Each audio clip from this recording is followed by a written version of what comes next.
3, 2, 1, via! Ciao, nome? Federico. Età? Età o età? Età. 24. Ti faccio un paio di domande. Mi sai dare la definizione di guidatore designato? No. Ti aiuto, il guidatore designato intanto è una persona che si prevede, si mette alla guida. Perché viene scelto per mettersi alla guida?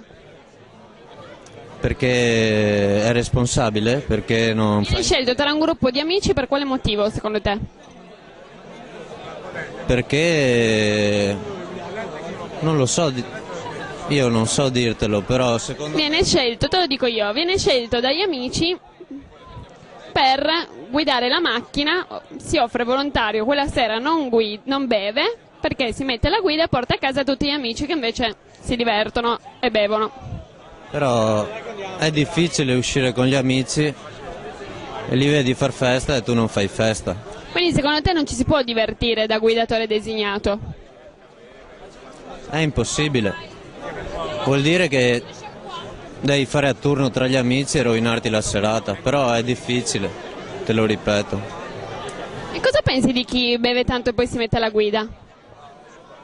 Penso che se è abituato a bere, io bevo, per adesso non mi hanno mai fermato e sono sempre arrivato a casa salvo, senza fare malanni. Non è che bevo l'impossibile, però se mi fermano mi tolgono la patente, hai capito?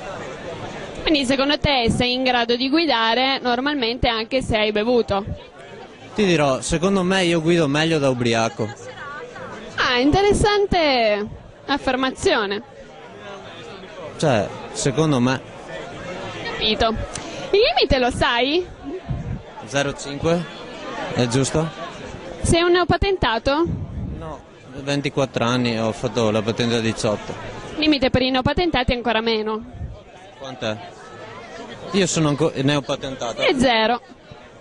Ma io sono neopatentato? Se l'hai presa a 18 anni no. E allora 0,5. Per adesso sto bevendo solo una birra, sono ancora dentro allora.